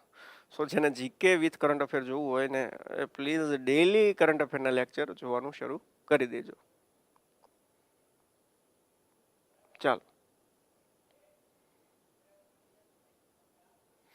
વનરાજ શીખે છે રકાબી થઈ જાય. બાપુ હવે આટલા ઉનાળામાં રકાબી ન હોય. ચાલો, તો પ્રધાનમંત્રી કિસાન સન્માન નિધિ યોજનાની શરૂઆત કયા વર્ષમાં કરવામાં આવી હતી? તો ભૂરો કહે છે બીમાં 2019માં કરવામાં આવી હતી. ગોરખપુર, એ ઉત્તર પ્રદેશનું ગોરખપુર છે ત્યાંથી કરવામાં આવેલી. 24 ફેબ્રુઆરી 2023ના રોજ પ્રધાનમંત્રી કિસાન સન્માન નિધિના 4 વર્ષ પૂરા થઈ ગયા છે. એક વર્ષની અંદર કેટલા હપ્તા નાખવામાં આવે છે? તો એક વર્ષની અંદર 3 હપ્તા નાખે. તો 4 વર્ષની અંદર કેટલા હપ્તા નાખ્યા હોય? 12 હપ્તા નાખ્યા. 12 હપ્તા પૂરા થઈ ગયા અને હવે 13મો હપ્તો તાજેતરમાં નાખ્યો. તમને એક્ઝામમાં અત્યારે પૂછી લે કે પ્રધાનમંત્રી કિસાન સન્માન નિધિ યોજનાનો તાજેતરમાં કેટલામો હપ્તો નાખવામાં આવ્યો? તો 13મો હપ્તો નાખવામાં આવ્યો. આ શું છે? તો દર 3 મહિને ખેડૂતો જે હોય એમના ખાતાની અંદર 2000 રૂપિયા સરકાર દ્વારા નાખવામાં આવે છે. દર 4 મહિને, દર 4 મહિને 2000 રૂપિયા સરકાર દ્વારા નાખવામાં આવે છે. 4 મહિને નાખવામાં આવે એટલે એક વર્ષની અંદર 3 વાર નાખવામાં આવે તો 2 તેરીને 6000. આખા વર્ષની અંદર 6000 રૂપિયા જે છે એ દરેક ખેડૂતને ખાતામાં ડાયરેક્ટ બેનિફિટ સરકાર દ્વારા આપવામાં આવે છે. આની અંદર રાજ્ય સરકાર દ્વારા કોઈ પણ પ્રકારનું આર્થિક વહન કરવામાં આવે છે નહીં, બિલકુલ નહીં. આ સંપૂર્ણ રૂપિયા જે છે એ સંપૂર્ણપણે કેન્દ્ર સરકારના ખાતામાંથી નીકળે છે અને તમારા ખાતામાં આવે છે. આમાં રાજ્ય સરકારનો કોઈ રોલ નથી સિવાય કે ડેટા આપવાનો, બરોબર. ખાલી ડેટા રાજ્ય સરકાર આપી દે કે ભાઈ આટલા ખેડૂતો ભારત અમારા રાજ્યની અંદર છે. પછી જે પૈસા આવે એ સંપૂર્ણપણે કેન્દ્ર સરકારમાંથી આવે છે. તો 24 ફેબ્રુઆરી 2019ના રોજ વડાપ્રધાન મોદી દ્વારા જમીન ધરાવતા ખેડૂતોની નાણાકીય જરૂરિયાતોને પહોંચી વળવા માટે આ શરૂ કરવામાં આવેલી યોજના છે. ડાયરેક્ટ બેનિફિટ ટ્રાન્સફર એટલે કે ડીબીટી મોડ દ્વારા, મતલબ કે ડાયરેક્ટ ખાતામાં પૈસા મળે છે. દર 4 મહિને હપ્તો આવે છે, આખા વર્ષની અંદર 6,000 રૂપિયા તમને મળે છે અને 100% આનું આર્થિક વહન જે છે મતલબ પૈસાનો ખર્ચો છે એ કેન્દ્ર સરકાર દ્વારા ભોગવવામાં આવે છે. આટલા મુદ્દાઓ યાદ રાખવાના છે. અત્યાર સુધીમાં સરકારે 12 હપ્તા નાખ્યા છે અને 2 લાખ રૂપિયા 2 લાખ કરોડથી વધારે રૂપિયા ખેડૂતોને સીધા જ એમના ખાતાની અંદર પહોંચાડ્યા છે, બરોબર. અને હવે તાજેતરમાં 13મો હપ્તો નાખી દીધેલો છે. 13મો હપ્તો તાજેતરમાં નાખી દીધેલો છે. 12 હપ્તાની અંદર સરકારે 2 લાખ કરોડ રૂપિયા લોકોને આપ્યા, ડાયરેક્ટ ખાતાની અંદર આપ્યા. ચાલો, રાષ્ટ્રીય અને આપણા કૃષિ મંત્રી કોણ છે ચાલો જણાવી દો. કૃષિ મંત્રી કેન્દ્રના છે ભાઈ નરેન્દ્રસિંહ તોમર અને રાજ્યના કોણ છે તો રાજ્યના છે ભાઈ રાઘવજી પટેલ. બરાબર. ચાલો, હા, કિસાન દિવસ 23 ડિસેમ્બર લખી લો. કિસાન દિવસ 23 ડિસેમ્બર કોની યાદમાં? કોની યાદમાં કિસાન દિવસ કોની યાદમાં મનાવવામાં આવે છે? તો ચૌધરી ચરણસિંહ. ચૌધરી ચરણસિંહનો બર્થડે છે 23 ડિસેમ્બર અને ચૌધરી ચરણસિંહની જે સમાધિ છે એને કિસાન ઘાટ કહેવામાં આવે છે. કિસાન ઘાટ, ચૌધરી ચરણસિંહની સમાધિ કિસાન ઘાટ. બરાબર છે. ચાલો, અને ચૌધરી ચરણસિંહ એકમાત્ર એવા પ્રધાનમંત્રી છે જેમને ક્યારે પણ લોકસભાની અંદર પોતાના પ્રધાનમંત્રીના કાર્યકાળ દરમિયાન લોકસભાની અંદર કોઈ પણ સત્રની અંદર ભાગ લીધો નથી. મતલબ ચૌધરી ચરણસિંહે પોતાના ચરણ ક્યારે પણ લોકસભાની અંદર મૂક્યા નથી જ્યારે પ્રધાનમંત્રી પદ ઉપર હાજર હતા ત્યારે. રાષ્ટ્રીય વિજ્ઞાન દિવસ ક્યારે ઉજવવામાં આવે છે? બધાને ખબર છે ભાઈ, 28 ફેબ્રુઆરીના રોજ ઉજવવામાં આવે છે. તો તાજેતરમાં 28 ફેબ્રુઆરી 1928ના રોજ આ રાષ્ટ્રીય વિજ્ઞાન દિવસ ઉજવવામાં આવે છે. શું કામ ઉજવી છે? કારણ કે આ દિવસે સર સીવી રામન દ્વારા રમણ અસરની શોધને ચિહ્નિત કરવા માટે, બરોબર, મતલબ કે જે રામન ઇફેક્ટ્સ જેને ઇંગ્લિશમાં કહેવામાં આવે છે એ આપણા ડૉક્ટર સીવી રામન દ્વારા શોધવામાં આવેલી. અને આ શોધના લીધે ભારતનો પહેલો વિજ્ઞાનની અંદર જે નોબેલ પુરસ્કાર છે એ એમને આપવામાં આવેલો, બરોબર. ફિઝિક્સ માટેનો નોબેલ પુરસ્કાર એમને મળેલો, ભૌતિક શાસ્ત્ર માટે 1930માં. આમની પહેલા જે નોબેલ પુરસ્કાર મળેલો એ 1913ની અંદર રવિન્દ્રનાથ ટાગોરને મળેલો, પોતાના ગીતાંજલિ નામના પુસ્તક માટે, બરોબર. પોતાના ગીતાંજલિ નામના પુસ્તક માટે મળેલો, જેની અંદર જન ગણ મન આપણું રાષ્ટ્રગાન છે, બરાબર છે. તો એ સાહિત્ય માટે હતો અને આમને મળ્યો એ વિજ્ઞાન માટે હતો. પહેલો વિજ્ઞાન માટેનો નોબેલ પુરસ્કાર મળ્યો એટલે આપણે રાજી થઈ ગયા અને આ દિવસને આપણે વિજ્ઞાન દિવસ તરીકે ઉજવીએ છીએ 28 ફેબ્રુઆરીને. 1986ની અંદર સૌપ્રથમ વખત national council for science and technology communication, આને ભારત સરકારને કીધેલું કે ભાઈ તમે 1930માં જે 28 ફેબ્રુઆરી છે તો આને તમે વિજ્ઞાન દિવસ તરીકે ઉજવો. તો 28 ફેબ્રુઆરીને રાષ્ટ્રીય વિજ્ઞાન દિવસ તરીકે ઉજવવાનું સૌ પહેલા સૂચન જે છે એ national council for science and technology communication દ્વારા કરવામાં આવેલું. એની પછી આગળ જતા રાષ્ટ્રીય વિજ્ઞાન લોકપ્રિયતા પુરસ્કારો માટેની એક સંસ્થાની પણ સ્થાપના કરવામાં આવી અને આ વર્ષની જે થીમ હતી એ થીમ હતી global science for global wellbeing. વિશ્વનું વિજ્ઞાન વિશ્વના સારા માટે. આવું કંઈક આનું ગુજરાતી આપણે ટ્રાન્સલેટ કરી શકીએ. Global science for global wellbeing. Wellbeing મતલબ કે સારા માટે. ક્લિયર છે? ચાલો, હા, આની પછી તમને એવું પણ પૂછી લે કે ભાઈ આપણા મુખ્ય વૈજ્ઞાનિક સલાહકાર કોણ છે?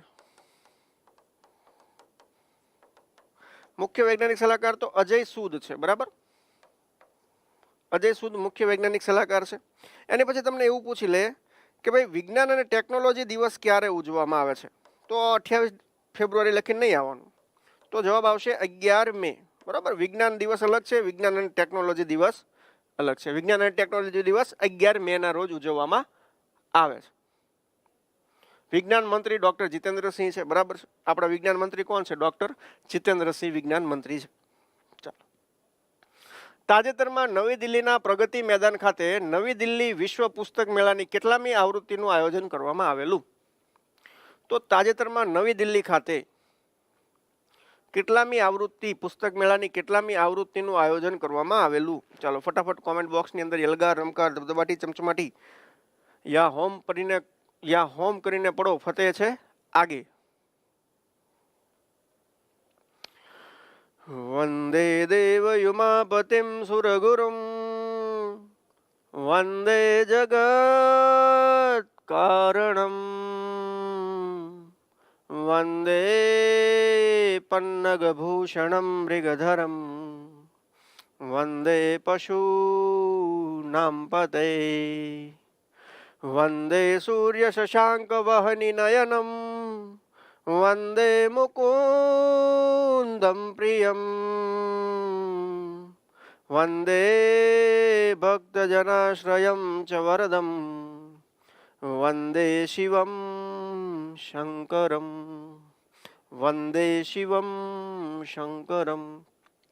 તો નવી દિલ્હી ખાતે 31મી, બરોબર, તો તાજેતરમાં દિલ્હી ખાતે પુસ્તક મેળાનું આયોજન થયું. કેટલામું? તો કે દિલ્હી વિશ્વ પુસ્તક મેળાનું આયોજન થયું. કેટલામું? તો કે 31મું. કઈ જગ્યાએ? તો કે દિલ્હીના પ્રગતિ મેદાન ખાતે આનું આયોજન કરવામાં આવ્યું હતું. હવે મને જણાવો કે તાજેતરમાં કલકત્તા પુસ્તક મેળાનું પણ આયોજન થયેલું. કલકત્તા પુસ્તક મેળાનું પણ આયોજન થયેલું, જે ભારતનો નહીં પણ એશિયાનો સૌથી મોટો પુસ્તક મેળો છે અને વિશ્વનો સૌથી મોટો ત્રીજો પુસ્તક મેળો છે. તો આ કલકત્તા પુસ્તક મેળાનું આયોજન થયું એ કેટલામી આવૃત્તિ હતી? એની પછી વાત કરીએ તો તાજેતરમાં ઢાકાની અંદર ઢાકા લિટ ફેસ્ટિવલ નું આયોજન થયેલું, એની આવૃત્તિ કેટલામી હતી? અને આ કલકત્તા પુસ્તક મેળાની અંદર કેન્દ્ર સ્થાને કયો દેશ હતો? કેન્દ્ર સ્થાને કયો દેશ આપણે રાખેલો?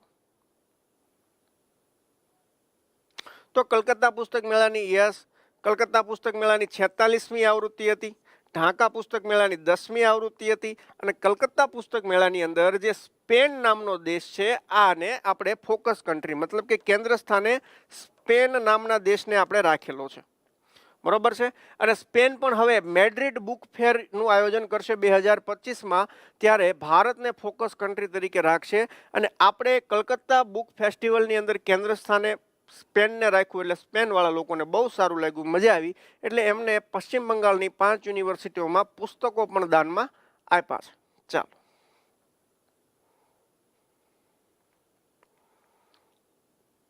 હવે નવી દિલ્હી પુસ્તક મેળાની વાત કરીએ તો આનું આયોજન નેશનલ બુક ટ્રસ્ટ દ્વારા કરવામાં આવે છે. ઇન્ડિયા ટ્રેડ પ્રમોશન ઓર્ગેનાઇઝેશનના સહયોગથી કરવામાં આવે છે. આ વર્ષની થીમ શું હતી? તો કે આઝાદી કા અમૃત મહોત્સવ આ વખતની થીમ હતી. આની અંદર ફ્રાન્સને મુખ્ય અતિથિ તરીકે આમંત્રિત કરવામાં આવેલું, બરાબર. મુખ્ય અતિથિ તરીકે આપણે જો કોઈ પુસ્તક મેળાની અંદર કોઈ દેશને આપણે લાવતા હોય, મતલબ કે એ દેશના મોટા ભાગના પુસ્તકો આપણે આ બુક ફેરની અંદર રાખીશું, એટલે એ દેશના બુક્સને પણ શું થાય? પ્રમોશન મળે. તો ફ્રાન્સ આ વખતે મુખ્ય અતિથિ હતો. એના લીધે 16 ફ્રેન્ચ લેખકોએ આની અંદર હાજરી આપી હતી, જેની અંદર નોબેલ પુરસ્કાર મળેલા ફ્રાન્સના લેખકો પણ હતા. અને આ મેળાનું સૌપ્રથમ આયોજન જે છે એ 1972ની અંદર કરવામાં આવેલું, વીવી ગીરી દ્વારા કરવામાં આવેલું. જે આપણા રાષ્ટ્રપતિ હતા વીવી ગીરી, એમના દ્વારા સૌપ્રથમ વખત આનું આયોજન કરવામાં આવ્યું. પોતે પુસ્તક પ્રેમી માણસ હતા, બરાબર છે. ચાલો, તાજેતરમાં પુસ્તક મેળાની વાત છે તો ફાઇન્ડિંગ ગટ્ટુ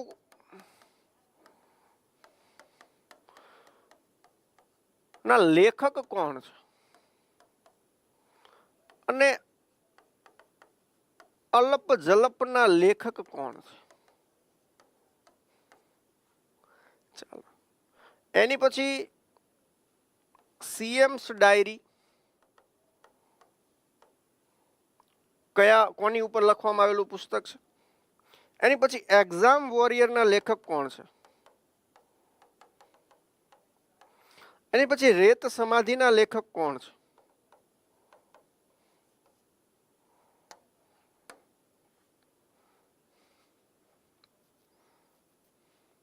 બરાબર. તો ફાઇન્ડિંગ ગટ્ટુના લેખક છે ભાઈ નતાશા છે, નતાશા પટેલ.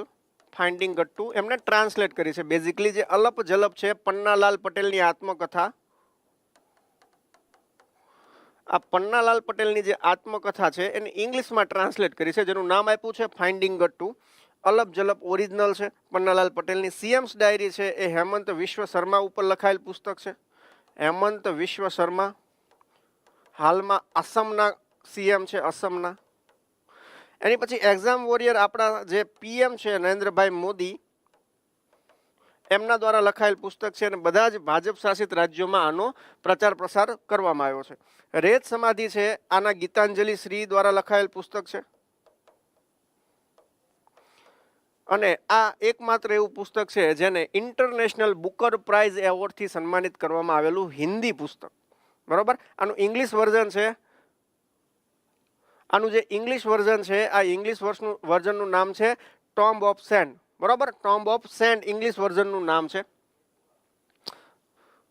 અને ગુજરાતીમાં હિન્દીમાં નામ છે રેત સમાધિ. આનું ટ્રાન્સલેટ કર્યું પછી એ બુકને ઇન્ટરનેશનલ બુકર પ્રાઇઝ મળ્યું છે. ગીતાંજલિ શ્રી આના લેખક છે, ખાસ યાદ રાખજો. બરાબર.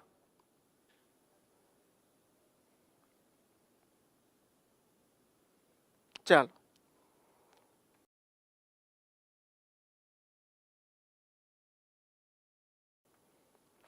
તાજેતરમાં ખાલી જગ્યાને લોકગાયક હેમુ ગઢવી પુરસ્કારથી સન્માનિત કરવામાં આવ્યા છે. આ પુસ્તક દિવસ 23 એપ્રિલ, 12 ઓગસ્ટ લાઇબ્રેરી દિવસ, એની પછી 24 ઓગસ્ટ ગુજરાતી ભાષા દિવસ, 21 ફેબ્રુઆરી માતૃભાષા દિવસ, 10 જાન્યુઆરી વિશ્વ હિન્દી દિવસ, બરાબર છે, 14 સપ્ટેમ્બર રાષ્ટ્રીય હિન્દી દિવસ. ભેગું ભેગું એક પણ એડ કરી નાખો હવે પાયલબેન આની અંદર. 19 જૂન લાઇબ્રેરી 19 જૂન રીડિંગ દિવસ. બરોબર, રાષ્ટ્રીય રીડિંગ દિવસ 19 જૂન. 19 જૂન રાષ્ટ્રીય રીડિંગ દિવસ. બરાબર છે, રાષ્ટ્રીય રીડિંગ દિવસ 19 જૂન. અને 12 ઓગસ્ટ રાષ્ટ્રીય લાઇબ્રેરિયન ડે. લાઇબ્રેરિયનો, બરાબર, લાઇબ્રેરી નથી, લાઇબ્રેરિયન, લાઇબ્રેરીનું સંચાલન કરવા વાળો વ્યક્તિ. લાઇબ્રેરિયન ડે છે 12 ઓગસ્ટ.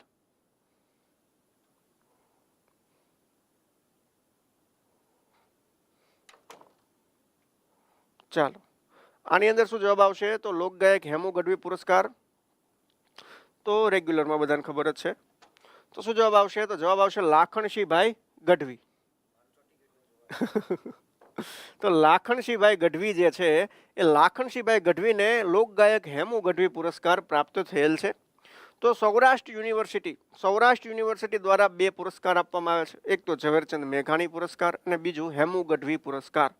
હેમુ ગઢવી જે છે એ રાજકોટ સાથે જોડાયેલા હતા અને રાજકોટની અંદર હેમુ ગઢવી હોલ પણ છે. ઝવેરચંદ મેઘાણી છે એ બેઝિકલી સૌરાષ્ટ્ર સાથે જોડાયેલા હતા, જેમનું જન્મસ્થળ છે એ ચોટીલામાં હતું અને કર્મસ્થળ છે એ બોટાદમાં હતું. એમનું મૃત્યુ પણ ક્યાં થયેલું, અવસાન પણ ક્યાં થયેલું? તો બોટાદની અંદર એમનું અવસાન થયેલું, જે એમની કર્મભૂમિ હતી ઝવેરચંદ મેઘાણીની. એમના નામનો એવોર્ડ જે છે એ સૌરાષ્ટ્ર યુનિવર્સિટી દ્વારા આપવામાં આવે છે. તો આ એવોર્ડ જે છે એ ઝવેરચંદ મેઘાણી પુરસ્કારનું આયોજન સૌરાષ્ટ્ર યુનિવર્સિટી રાજકોટ ખાતે કરવામાં આવેલું, જેની અંદર પુરુષોત્તમ રૂપાલા, બરાબર, આપણા કેન્દ્રીય ડેરી વિભાગના જે મંત્રી છે એ આવેલા. અને આમને કીધેલું કે ભાઈ લોકગીત અને લોકવાર્તા કથાકારો છે એ આપણી સંસ્કૃતિને જીવંત રાખે છે. અને આ જ સમારોહમાં ડૉક્ટર ઇન્દુબેન જે છે એમને ઝવેરચંદ મેઘાણી પુરસ્કાર અને લાખણસિંહભાઈ ગઢવી છે એમને હેમુ ગઢવી પુરસ્કારથી સન્માનિત કરવામાં આવેલા. મેં તમને શીખવાડેલું કે ભાઈ લાખણસિંહભાઈ ગઢવી એમને હેમુ ગઢવી પુરસ્કાર, ગઢવી યાદ રાખજો. ડૉક્ટર ઇન્દુબેનને ઝવેરચંદ મેઘાણી પુરસ્કાર. આ પણ યાદ ના રહેતું હોય તો આનું પણ નાનું એવું સૂત્ર બનાવી નાખવાનું. ઇન્દુબેનનો ઈ લઈ લો, ઝવેરચંદ મેઘાણીનો જ લઈ લો તો ઈજી થઈ જશે. શું થઈ જશે? આ યાદ રાખવું શું બની જશે? ઈજી બની જશે. બરાબર, આ યાદ રાખવું કેવું બની ગયું? ઈજી બની ગયું. ચાલો, એની પછી એક પુસ્તક છે કાનજી ભૂટા બારોટ દ્વારા લખવામાં આવેલું. કાનજી ભૂટા બારોટ જે છે એ બહુ ઊંચા ગજાના સાહિત્યકાર હતા. બરોબર, જેટલા પણ લોકો સાહિત્ય રસિક છે એ બધાને ખબર હશે. કાનજી ભૂટા બારોટ ઊંચા ગજાના સાહિત્યકાર હતા. આમના દ્વારા એક પુસ્તક જે છે રસભરી લોકવાર્તાઓ, બરોબર છે, એ રસભરી લોકવાર્તાઓ આમના દ્વારા લખાયેલું એક પુસ્તક છે. બરોબર, આમની જ વાર્તાઓ છે. એનું સંપાદન કાર્ય રાજુલ દવે દ્વારા કરવામાં આવ્યું છે. આમની જે રસભરી વાર્તાઓ હતી ભેગી કરી અને રાજુલ દવે દ્વારા વ્યવસ્થિત એક પુસ્તક બનાવીને એનું સંપાદન કાર્ય કરવામાં આવ્યું છે, જેનું વિમોચન પણ કરવામાં આવેલું. આ પુરસ્કાર સમારોહની અંદર આ જે પુસ્તક છે રસભરી વાર્તાઓ, એનું વિમોચન કરવામાં આવ્યું. પરીક્ષામાં તમને શું પૂછી શકે આના લેખક? તો લેખક કાનજી ભૂટા બારોટ છે. આના સંપાદક પૂછે તો રાજુલ દવે છે. બરાબર છે. સંપાદક પૂછે તો રાજુલ દવે છે, લેખક કાનજી ભૂટા બારોટ છે. હા, જીથરા બાબા. બરાબર, જીથરા બાબાની વાર્તા કહે એટલે તમને મજા આવી જાય. કાનજી ભૂટા બારોટ બહુ મસ્ત મજાના સાહિત્યકાર છે. જો કોઈ દિવસ ના સાંભળ્યું હોય તો એકાદ વખત અત્યારે લેક્ચર પૂરો થાય પછી યુટ્યુબમાં સર્ચ કરજો કાનજી ભૂટા બારોટ, બહુ મજા આવશે. ચાલો, તાજેતરમાં સમાચારમાં રહેલ ઇન્ટરનેશનલ ઇન્ટેલેક્ચ્યુઅલ પ્રોપર્ટી ઇન્ડેક્સ 2023માં ભારતનો ક્રમ કેટલામો છે? ઇન્ટરનેશનલ ઇન્ટેલેક્ચ્યુઅલ પ્રોપર્ટી ઇન્ડેક્સની અંદર ભારતનો ક્રમ કેટલામો છે? સર તમે પાટણ નહીં આવો ને? મારે તો હૃદયપૂર્વક પાટણ આવવું હતું, પણ હવે આ લેક્ચર કોણ લે? અને પછી હું લાઈવ લેક્ચર લેતો નથી ને આમાં કોમેન્ટ આવે છે સાહેબ છે ને રેકોર્ડેડ લેક્ચર મૂકે છે. આવી બધી મારી વેદના હોય, અંતરની વેદના હોય, મારે તો પાટણ આવવું જોઈએ. આપણો વિષય એવો છે કે એક જ દીની રજા નથી પડાતી, સમજ્યા બેન? ચાલો, તો આની અંદર શું જવાબ આવશે? જવાબ આવશે ભાઈ B42. બરાબર, 42 જવાબ આવશે. તો આમાં આપણે યાદ રાખવાનું સૂત્ર આપ્યું હતું ખબર છે? ઇન્ટેલેક્ચ્યુઅલ પ્રોપર્ટીમાં જે ઇન્ટેલેક્ચ્યુઅલ માણસ હોય, બરાબર, આપણે 1 તાલી પાડીએ તો એ 2 તાલી પાડે, બરાબર, તો 2 તાલી. બરાબર. ચાલો, તો તાજેતરમાં US ચેમ્બર ઓફ કોમર્સ દ્વારા બહાર પાડવામાં આવેલ ઇન્ટરનેશનલ ઇન્ટેલેક્ચ્યુઅલ પ્રોપર્ટી ઇન્ડેક્સ 2023માં ભારત 55 દેશમાંથી 42મા ક્રમે છે. ટોટલ 55 દેશનો સર્વે કરવામાં આવે છે. આમાંથી ભારત કેટલામું છે? 42મો. તો આ કેવી રીતે યાદ રાખવાનું છે? તો કે આપણે નોર્મલ માણસ હોય તો 1 તાલી પાડીએ, તો ઇન્ટેલેક્ચ્યુઅલ મતલબ કે બુદ્ધિશાળી માણસ હોય એ 2 તાલી પાડે, બરાબર છે. ચાલો, તો ટોટલ દેશ પૂછે તો યાદ રાખવાના 55, ભારતનો ક્રમ 42 છે. કોના દ્વારા બહાર પાડવામાં આવે છે ઇન્ડેક્સ? તો US ચેમ્બર ઓફ કોમર્સ દ્વારા આ ઇન્ડેક્સ જે છે એ બહાર પાડવામાં આવે છે. ચાલો, આ ઇન્ડેક્સની અંદર યુનાઇટેડ સ્ટેટ્સ પ્રથમ ક્રમે છે. હવે અમેરિકા વાળા બહાર પાડે તો એ પોતાને થોડો બીજો ત્રીજો નંબર આપે, પોતાને પહેલો જ નંબર આપે, બરોબર. તો US ચેમ્બર ઓફ કોમર્સ દ્વારા બહાર પાડવામાં આવે છે અને અમેરિકા જે છે એ પહેલા ક્રમે છે. આમાં યાદ રાખવું શું અઘરું છે? સરળ જ છે. ભારતનું કદ ધીમે ધીમે આ ઇન્ડેક્સની અંદર કેવું થઈ રહ્યું છે? તો ધીમે ધીમે વધી રહ્યું છે, બરાબર. ભારતનું કદ ધીમે ધીમે આ ઇન્ડેક્સની અંદર વધી રહ્યું છે. વધુમાં રિપોર્ટ મુજબ IP ફ્રેમવર્ક લાંબા સમયમાં રહેલી ખામીઓને દૂર કરવા માટે ભારતમાં એક નવું મોડલ બનાવવાની શું છે? જરૂર છે. અને ભારત જે છે સતત આર્થિક વિકાસ માટે આ જે મુદ્દાઓ છે એ મહત્વપૂર્ણ રહેશે, ભારતને જો આર્થિક વિકાસ કરવો હોય તો. ચાલો, હવે આ જે ઇન્ટરનેશનલ ઇન્ટેલેક્ચ્યુઅલ પ્રોપર્ટી ઇન્ડેક્સ છે એ US ચેમ્બર ઓફ કોમર્સ દ્વારા બહાર પાડવામાં આવતો વાર્ષિક રિપોર્ટ છે. દર વર્ષે બહાર પાડવામાં આવે છે. આની અંદર 55 દેશોનો સર્વે કરવામાં આવે છે અને આ જે 55 દેશો છે એ વિશ્વની GDPના 90% હિસ્સો રોકે છે. મતલબ કે લગભગ બધા જ મોટા દેશ આવી ગયા જેનો GDPની અંદર ભાગ છે, બરાબર. હવે આની પછીના જે 55 સિવાયના દેશો છે એ બધા દેશો ભેગા મળીને 10% ભાગ રોકે છે, તો એમનો સર્વે કરવો જરૂરી નથી. આ 55 દેશનો સર્વે કર્યો, આની અંદર બધું આવી ગયું. ચાલો, તાજેતરમાં ખાલી જગ્યાને entrepreneur of the year award 2022થી સન્માનિત કરવામાં આવ્યા છે. સજ્જન જિંદાલ, KP સિંઘ, મુકેશ અંબાણી કે ગૌતમ અદાણી?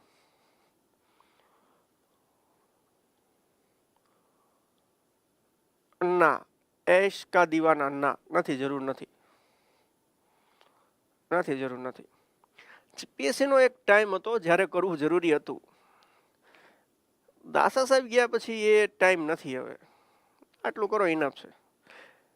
એવું પેલા એથી નથી કહેતો કે તમે મારો લેક્ચર કરો. જૂના જે પેપર જોયા મેં તો બહુ સારું એવું પૂછાણું છે ને બેઠું પૂછાણું છે, બરોબર. પછી તમારા નસીબ ખરાબ હોય તો આવતી એક્ઝામમાં નહીં પૂછાય. અત્યાર સુધીની બધી GPSC એક્ઝામમાં બહુ સારું એવું બેઠું પૂછાણું છે.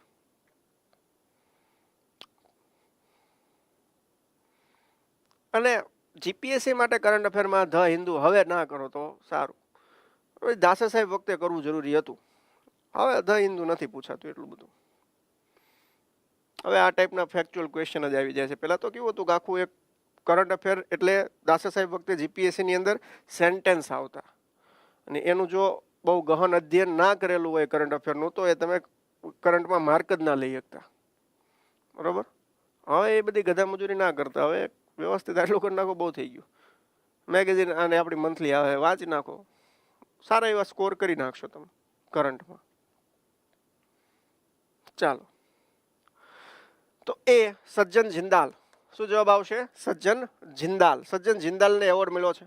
તાજેતરમાં આપણા કેન્દ્રીય પેટ્રોલિયમ મંત્રી જે છે હરદીપસિંહ પુરી, આ દેખાય તમને, આ હરદીપસિંહ પુરી, આમના દ્વારા ઉદ્યોગપતિ સજ્જન જિંદાલને entrepreneur of the year award 2022 થી સન્માનિત કરવામાં આવ્યા છે. બરોબર, 2022 થી સન્માનિત કરવામાં આવ્યા છે. ભારતનું પ્રતિનિધિત્વ કરશે કઈ જગ્યાએ? તો કે ભવિષ્યની અંદર 2023માં જે થવાનો છે EY world entrepreneur of the year award, બરોબર, એની અંદર ભારતનું આ પ્રતિનિધિત્વ કરશે. એની સિવાય આજે સજ્જન જિંદાલને તો આ એવોર્ડ મળ્યો, એની સિવાય એક બીજો એવોર્ડ પણ આપવામાં આવ્યો, લાઈફ ટાઈમ અચીવમેન્ટ એવોર્ડ. આ કોને આપવામાં આવ્યો? તો કે DLF ગ્રુપ. સૌથી પહેલા જ્યારે IPL ચાલુ થઈ ને ત્યારે DLF દ્વારા સ્પોન્સર હતી IPL, બરાબર. તો એ જે DLF ગ્રુપ છે એના ચેરમેન છે KP સિંઘ. આ KP સિંઘને લાઈફ ટાઈમ અચીવમેન્ટ એવોર્ડ આપવામાં આવ્યો છે, જ્યારે સજ્જન જિંદાલને આંતરપ્રિન્યોર ઓફ ધ યરનો એવોર્ડ આપવામાં આવ્યો છે. આ બંને એવોર્ડ કોના દ્વારા આપવામાં આવ્યા છે? તો હરદીપસિંહ પુરી, જે આપણા પેટ્રોલિયમ મંત્રી છે, એમના દ્વારા આ એવોર્ડ આપવામાં આવ્યા છે. ખાસ આટલું યાદ રાખવાનું છે. ચાલો, આની પછી અલગ અલગ આટલી શ્રેણીઓની અંદર બધાને એવોર્ડ મળ્યા છે. સ્ટાર્ટઅપ કેટેગરીની અંદર મહેશ પ્રતાપને, નાણાકીય સેવા કેટેગરીમાં વી વૈદ્યનાથનને, એનર્જી, રિયલ એસ્ટેટ અને ઇન્ફ્રાસ્ટ્રક્ચર કેટેગરીમાં ઇરફાન રઝાકને મળ્યો છે. ઉત્પાદન ક્ષેત્રની કેટેગરીમાં પ્રદીપ ખેરુકા, કન્ઝ્યુમર પ્રોડક્ટ અને રિટેલ કેટેગરીમાં રવિ મોદી, જીવન વિજ્ઞાન અને આરોગ્ય સંભાળ હેલ્થ સેક્ટરમાં સમીના હમીદ, અને ગુજરાતના બિઝનેસમેન છે વિવેક કુમાર જૈન, આમને બિઝનેસ ટ્રાન્સફોર્મેશન કેટેગરી. તો ગુજરાત તો બિઝનેસમાં વખણાય જ છે, તો એવી રીતે યાદ રહી જશે ઇઝીલી. બિઝનેસ ટ્રાન્સફોર્મેશન કેટેગરીની અંદર વિવેક જૈન જે છે ગુજરાતના છે, ફ્લોરોકેમિકલ્સ માટે એમને આ એવોર્ડ મળ્યો છે.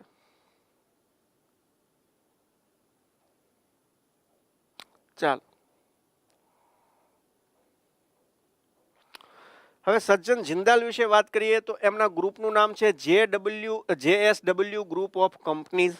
એ જ્યારથી આ ગ્રુપના CEO બન્યા છે, ચેરમેન અને MD બન્યા છે, ચેરમેન અને MD, ત્યારથી આ ગ્રુપ આગળ ને આગળ વધી રહ્યું છે, બરોબર છે. અને અગાઉ સજ્જન જિંદાલ જે છે એ વર્લ્ડ સ્ટીલ એસોસિએશનના પણ પ્રમુખ રહી ચૂક્યા છે, એટલે બહુ મોટી હસ્તી પહેલેથી છે. ચાલો, તો ફાઇનાન્શિયલ એક્શન ટાસ્ક ફોર્સ દ્વારા કયા દેશની સદસ્યતા સ્થગિત કરવામાં આવી? ઠાંકુ આદિત્ય.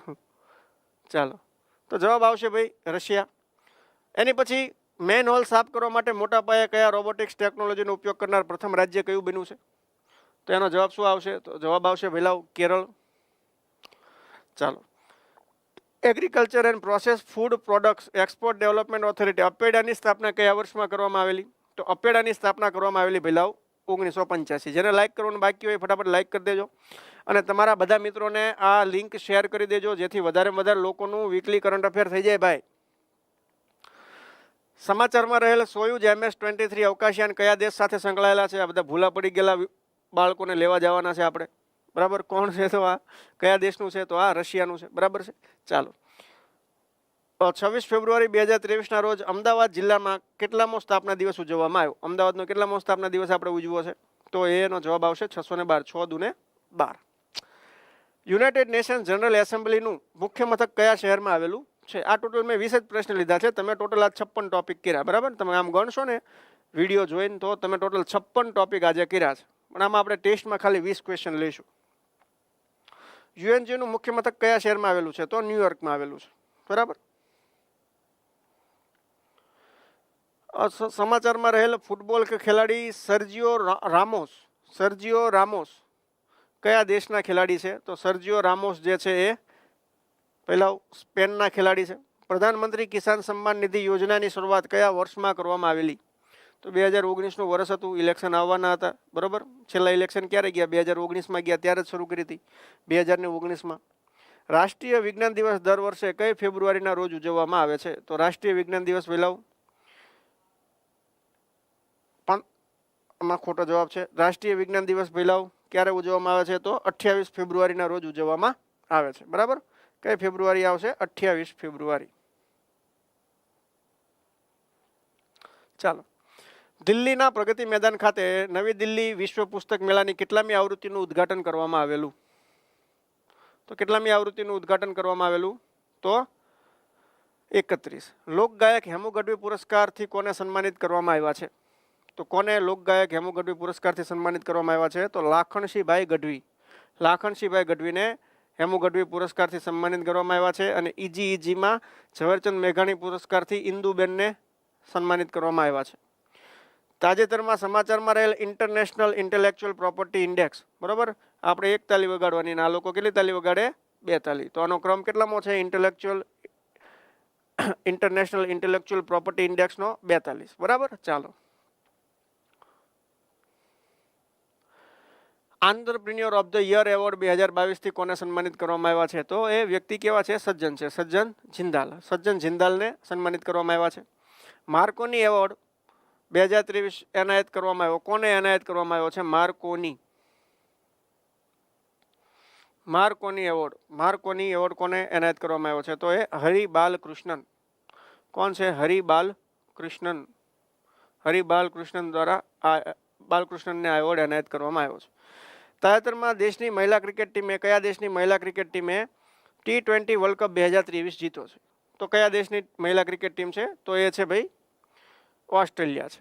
ચાલો, પુરુષ હોકી ટીમના કયા ખેલાડીને સ્પોર્ટ્સ સ્ટાર એવોર્ડથી સન્માનિત કરવામાં આવ્યા છે? તો પુરુષ હોકી ટીમના કયા ખેલાડી છે? તો નામ છે એમનું ભાઈ, કયું છે નામ?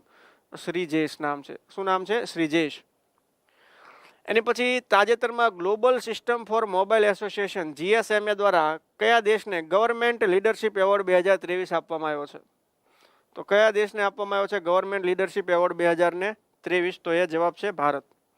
વુમન 20 મીટિંગનું આયોજન કયા શહેરમાં કરવામાં આવ્યું છે? વુમન 20 મીટિંગનું આયોજન ભાઈ કયા શહેરમાં કરવામાં આવ્યું છે? તો કયું શહેર આવશે? તો જવાબ આવશે ભાઈ સંભાજીનગર. ચાલો, આંતરરાષ્ટ્રીય યોગ દિવસ 2023નું આયોજન કયા રાજ્યમાં કરવામાં આવેલું? આંતરરાષ્ટ્રીય યોગ દિવસનું આયોજન ભાઈ ઋષિકેશની અંદર કરવામાં આવેલું. રાજ્ય આવે ઉત્તરાખંડ. તાજેતરમાં vice chief of army staff તરીકે એનો કાર્યકાળ કોના દ્વારા સંભાળવામાં આવેલો છે? તો vice chief of army staff તરીકેનો કાર્યકાળ ભાઈ સુચિન્દ્ર કુમાર દ્વારા સંભાળવામાં આવેલો છે. તો અહીંયા આપણું કરંટ અફેર્સ પૂરું થાય છે. તો રજા આપો, મળીએ આવતીકાલે સવારે 7 વાગે જીકે વિથ કરંટ અફેર્સ સાથે.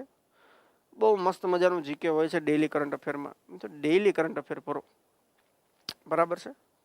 તો તમને વિથ જીકે મળશે, કારણ કે ત્યાં સુવિધા હોય કે 9-10 મુદ્દા હોય, 1 કલાક હોય આપણી પાસે, તો વ્યવસ્થિત તમને હું જીકે પીરસી શકું.